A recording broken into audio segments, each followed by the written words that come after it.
हरे कृष्णा। जेठ मास के प्रातः काल वेला में आप सबका स्वागत है। यह समय अत्यंत मंगलकारी बताया गया है। यह मास हमें भगवान श्री विष्णु की शरण में जाने के लिए, उनका नाम जाप करने के लिए, कथा श्रवण करने के लिए दिव्य अवसर प्रदान करता है। जो भी भक्त इस समय को श्रद्धा और भक्ति के साथ श्री हरि के पूजन में व्यक्त करते हैं, उनके जीवन के सभी दुख दूर होते हैं, मन को शांति प्राप्ति होती है और घर परिवार में सुख और समृद्धि का सदैव वास रहता है। इसी विचार के साथ चलिए आज की जेठ मास कथा आरंभ करते हैं। आइए आज की कथा का श्रवण करते हैं। मानसाध्यान विष्णुअम तजन प्राण विचुमन्ते साक्षात् क्रोतो भगवते किम चित्रम मुक्तमैत्यम, अर्थात मन से भगवान विष्णु का चिंतन करते हुए अगर मनुष्य प्राण त्याग करता है तो वह भी मुक्त हो जाता है। तो फिर जिसने साक्षात भगवान का दर्शन कर लिया वह मुक्ति प्राप्त कर लेता है।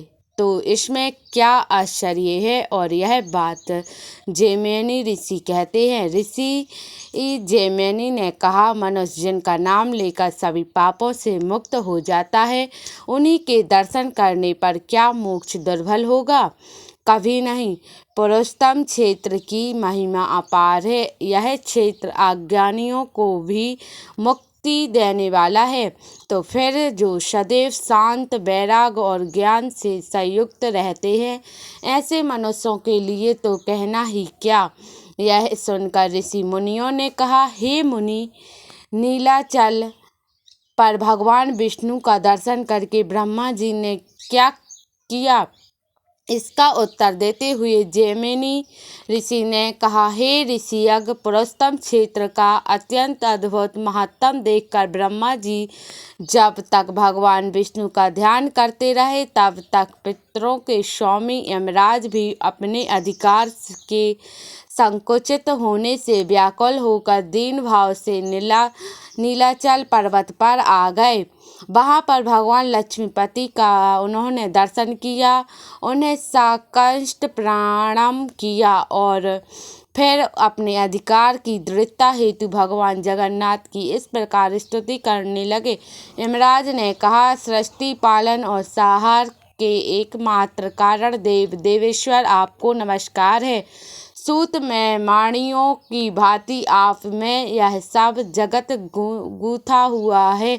अपने हो इस विश्वास को धारण किया है, अपने ही इसकी सृष्टि की है और आप ही ने इसका पालन पोषण भी किया है। चंद्रमा और सूर्य आदि का रूप धारण करके आप सदैव समस्त संसार को प्रकाशित करते हैं। आप इस विश्व के स्वामी हैं, जगत की उत्पत्ति के कारण हैं, संसार के आवास स्थान है। आपको मैं प्रणाम करता हूँ। हे प्रभु, आप उत्तम करुणा रूपी जल से भरे हुए समुद्र जैसे हैं। आपका वैभव पर अपार और परात्पर से भी अतीत है। आप ही इस विश्वास के उत्पादक हैं। संसार के संतान रूपी हिम को सूखा डालने वाले हैं। सूर्य, आपको नमस्कार है। आपने अपनी माया से समस्त वैभवों की रचना की है। तीनों गुण आपकी रंजू यानी रस्सियों हैं। कमल केसर की भांति निर्मलापति वस्त्र धारण करने वाले आपको नमस्कार है। नीलाचल की गुफा में निवास करने वाले आप कृपया निधान प्रभु को मैं प्रणाम करता हूँ। आप शंख, चक्र, गदा और पग धारण करने वाले और सभी को शुभ प्रदान करने वाले, शरणागत प्राणियों के समस्त पापों का नाश करने वाले, हे मुरारी, मैं आपको नमस्कार करता हूँ। आपकी युगल चरणारविंदों का आश्रय लेने से ईश्वर भागानी देवी लक्ष्मी की सभी लोग शरण पाते हैं और वे सबको पृथक पृथक ईश्वर देने में समर्थ होती है।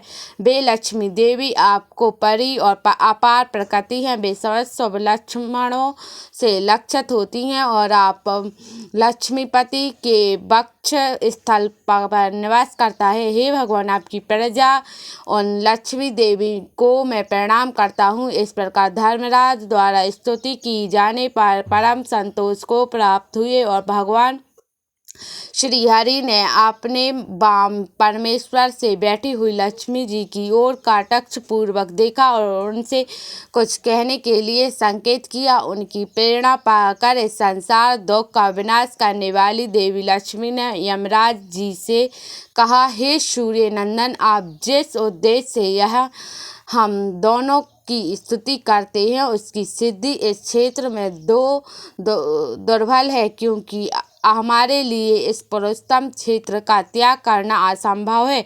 इस क्षेत्र में कभी भी कर्मों के फल नहीं प्राप्त होते। यहाँ बसने वाले मनुष्य और पशु पक्षियों के पाप भी जलकर भस्म हो जाते हैं। इस क्षेत्र में नीलेंद्र माणि के सामान मनोहर श्याम विग्रह धारा साक्षात भगवान नारायण का दर्शन करके मनुष्य अपने सभी कर्म बंधनों से मुक्त हो जाता है। इसलिए इसे छोड़कर अन्य किसी कर्म भूमि में तुम्हारा अधिकार हो सकता है। जो तुम्हारे भी प्रिय प्रतामह हैं वे ब्रह्मा जी इस क्षेत्र का महत्तम जानकर भगवान गदाधर की स्तुति करते हैं। इसलिए जो भी प्राणी यह निवास करता है वहाँ तुम्हारे वंश में जाने योग्य नहीं है। ये वस्तुतः यहाँ जीवन मुक्त और विमोक्ष पुरुष ही निवास करता है। लक्ष्मी देवी द्वारा इस प्रकार समझाने पर लज्जा से विनीत होकर यमराज जी ने कहा, हे सुरसुरी, अपने जो यह कह कि क्षेत्र भगवान विष्णु के सानिध्य से मोक्ष देने वाला है, वहाँ बात ठीक है। ईश्वर की इच्छा निरंकुश होता है। जो भगवान विष्णु अन्यथा किसी का बचने देते हैं वही यहाँ पर मोक्ष प्रदान करता है। हे माता, मेरे और स्वर्ग नरक के भी वहाँ सृष्टि है, अतः आदि उनकी इच्छा से यहाँ मेरे हुए लोगों को मोक्ष प्राप्त होता है। तो इस क्षेत्र का परिणाम और यहाँ निवास करने का फल आदि सभी बातें मुझे विस्तार पूर्वक बताएं। यह सुनकर लक्ष्मी देवी ने कहा, हे रविनंदन, जब समस्त चराचर जगत नष्ट होकर प्रलय काल के समुद्र में डूब चुका था उस समय 7 कल्पों तक जीवित रहने वाले मार्कंडेय मुनि कहीं भी ठहरने के लिए स्थान प्राप्त न करके चिंतित हो गए। उन्हें कहीं भी शांति नहीं मिल रही थी। जल के समुद्र में इधर उधर बहते हुए वे पुरुषोत्तम क्षेत्र में आए। यहाँ उन्होंने अक्षय वट को देखा और एक बालक का वचन अपने कानों से सुना। उन्होंने सुना, हे मार्कंडेय, शोक न करो, मेरे पास आकर अपने अनुपम दुख को छोड़ दो। ऐसा विचित्र वचन जिससे के सुनाई देने की कोई आशा नहीं थी, वह सुनकर मार्कंडेय ऋषि को अत्यंत आश्चर्य हुआ। वे सोचने लगे, इस महाभयानक एकारण के जल में यह क्षेत्र नौका की भांति दिखाई दे रहा है। इसमें यह महान बरगद का वृक्ष खंबे के समान खड़ा है और इसी प्रलयकालीन एकारण में जब समस्त स्थावर जंगल का नाश हो गया है तब भूतक का यह प्रदेश बहुत सुरक्षित कैसे हो सकता है। और मार्कंडेय, आओ, ऐसा स्नेह और आग्रह युक्त वचन मुझे आखिरी कहाँ से सुनाई दे रहा है। इस प्रकार सोचते हुए जल में तैरते हुए मार्कंडेय जी ने शंख चक्र गदा हाथ में लेकर भगवान विष्णु को और उनके हृदय कमल के आसन पर बैठी हुई मुझे लक्ष्मी को भी देखा।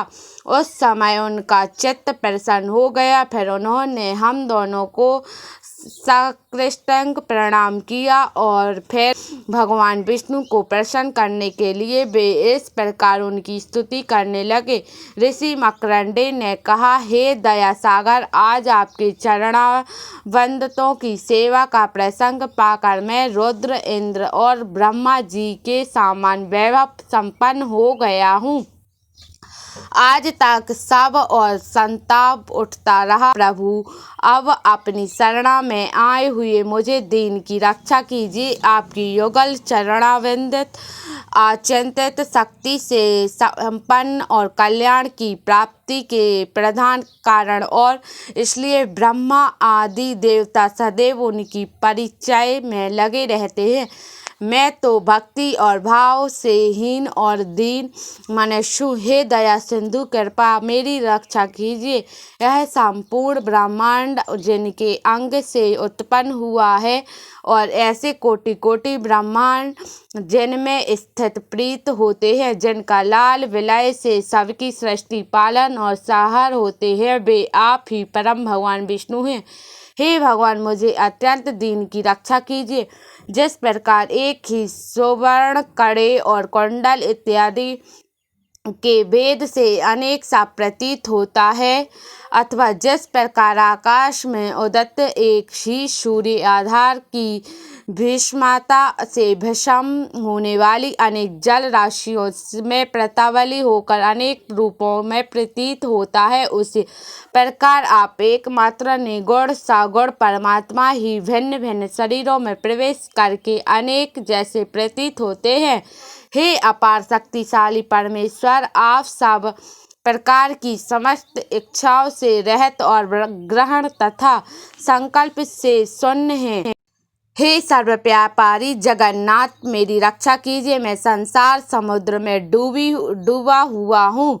हे गोविंद अपनी कृपा कटाक्ष पूर्ण दृष्टि से मेरी ओर देखकर इस भगवान सागर मेरा उद्धार कीजिए। इस प्रकार स्तुति करते हुए ब्रह्मश्री मकरंद को कृपा दृष्टि से देखकर भगवान नारायण ने इस प्रकार कहा, हे प्रभा मेरे तत्व को न जानने के कारण हो तुम अत्यंत दीन हो रहे हो। तुमने अत्यंत दुष्कर तप का अनुष्ठान किया है, लेकिन उससे केवल दीर्घजीवी हुई हो। महामुनि इस कल्पपट के ऊपर पत्ते के दान में सोए हुए उस बाल स्वरूप को देखें। वहाँ सबका काल रूप है। इसके फैले हुए मुख में प्रवेश करके वे के वहाँ सुखपूर्वक रह सकते हैं। भगवान को ऐसा कहने पर मकरंद जी का मुख आश्चर्य से चकित रह गया।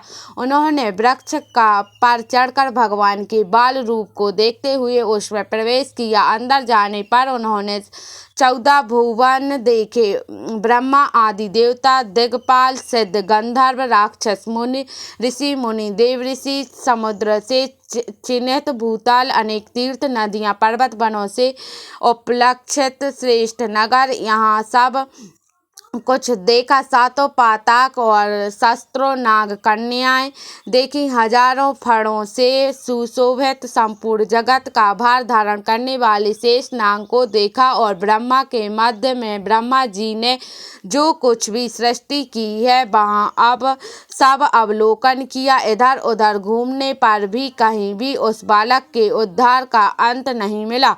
तब पुनः कंठ मार्ग से बाहर आकर उन्होंने मेरे साथ पुरुषोत्तम भगवान विष्णु का दर्शन किया। श्री भगवान ने कहा, हे मुनि, यह विचित्र क्षेत्र मेरा सनातन धाम है।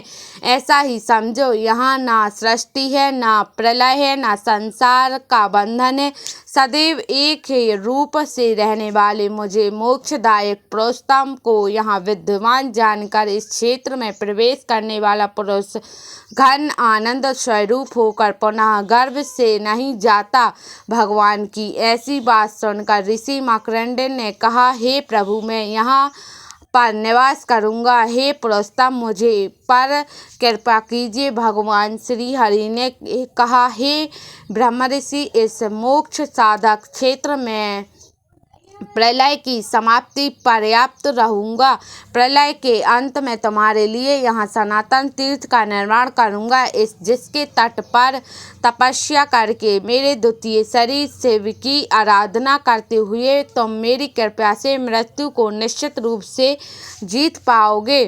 इस प्रकार पहले से वरदान प्राप्त किए हुए मकरंद ऋषि ने वट के वायव्य कोण में भगवान के चक्र से एक कुंड खोदा और उस पवित्र कुंड में रहकर भारी तपस्या से भगवान महेश्वर को आराधना की और फिर उन्होंने मृत्यु को अनायास ही जीत लिया। उन्हें मकरंद जी के नाम से यह कुंड प्रसिद्ध हुआ, जिसमें स्नान करके मकरंदेश्वर शिव का दर्शन करने से अश्वमेध यज्ञ का फल मिलता है। यह प्रस्थम क्षेत्र 5 कोस तक तो समुद्र के भीतर स्थित है और 2 कोस तक उसके तट की भूमि पर विद्यमान है। यह प्रदेश अत्यंत निर्मला सुनहरी बालुकाओं से व्यक्त और से सुशोभित है।